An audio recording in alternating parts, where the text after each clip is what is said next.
right, welcome back to the Georgia Farm Monitor and to another edition of Meals from the Field. Joining me, as always, my dear friend Marcia Crowley, our home economist specialist. Good to see you again, Marcia. And if you joined us last month, you may recall that in honor of Mother's Day, we were having a recipe contest. People submitted their recipes online to our Georgia Farm Bureau Facebook page. Well, we have a winner. Congratulations, Ashley Hildanger from Villa Rica with her easy chicken casserole. So thank you so much to everybody who submitted those recipes. So we want to start right away. We're going to start right away with Ashley's chicken recipe or chicken casserole recipe. This is a classic. I'll give her that. It's a classic. This is 3 boneless, skinless chicken breasts cooked, and that's what's in the bottom of the pan. You can cook it however you want it. Boil it. I personally like to bake chicken. If I'm going to put it in a casserole, it doesn't seem to dry out as much, but however you like to do it. We're going to add to that, this is a family-size can of cream of mushroom soup and 24 ounces of sour cream. And you just spread that over the top of the chicken. You can add salt and pepper, garlic, you know, pretty much whatever you want to this mixture.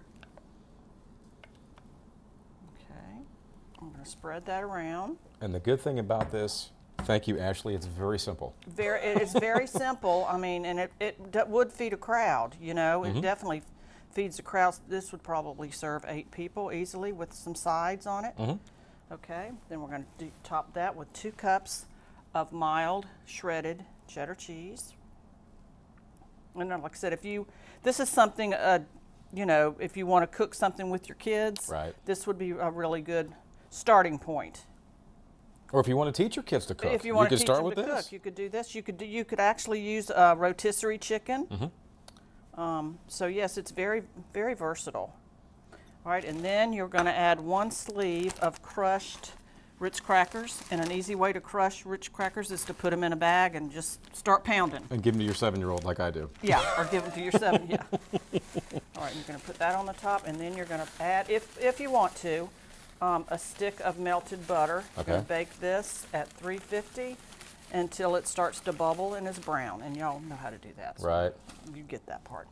Okay, since that's a classic. And then we got the finished project of it, and you've decorated it here with some a side of green beans and what is that? A little spinach salad? It's a salad with honey mustard dressing that we're getting ready to make. Nice. So this is a classic show. Let's put it here that way. Okay, this is really good. Honey mustard's really good. This is a 1/2 cup of mayonnaise, and you can double or triple this, you know, as your needs are. But it's so easy, you might want to just do it fresh whenever you want to use it. So that's a 1/2 cup of mayonnaise, 2 tablespoons of yellow mustard or Dijon. What about Grey Poupon? You could do that. Okay. And 2 tablespoons of honey. So we're making all these recipes are simple enough for anyone to make, which I like. You know, I like simple recipes. And a teaspoon of lemon juice. You just whisk that together and serve it. Put it in a jar. This makes about not quite a cup. And you can serve it obviously with chicken fingers, which everybody likes, or salad, which is what we have on that.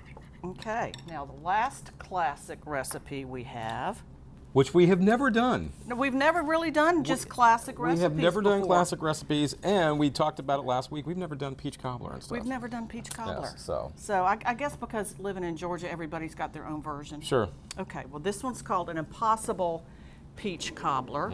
That's because it's impossible to mess up. All right, this is a cup of self-rising flour, a cup of sugar. We're going to add to that a cup of milk. I did have one consumer, probably 30 years, call me when I was still working at the department, and he messed this up. So I guess it is not totally impossible. But it's 98.995 foolproof. So anyway, I won't even go there. I'm going to pour this in the bottom of a 9 by 13 baking dish with this is a stick of melted butter, 1/2 cup. Pour that in the bottom. This is the part. You do not stir that because it's already been stirred, obviously. Remember, do not stir in capital letters. And you're going to add to that, you can either add 4 cups of sliced peaches. This is 3 cups of peaches, and we're going to add a cup of blueberries just to make a little change in it. And you're going to bake this at 375 till it starts to bubble, about 30 minutes. And I can't stir it, so then you're going to add the cup of blueberries, which is optional. You could add pecans. You could add, as long as the total measurement of fruit is 4 cups, you're good to go. All right, you're going to bake that, and there you have a dessert that feeds 8 to 10 people. Beautiful. And then you see, get the finished product there. Very good stuff. Again, that is the classic peach blueberry cobbler. Very good stuff. It's really good.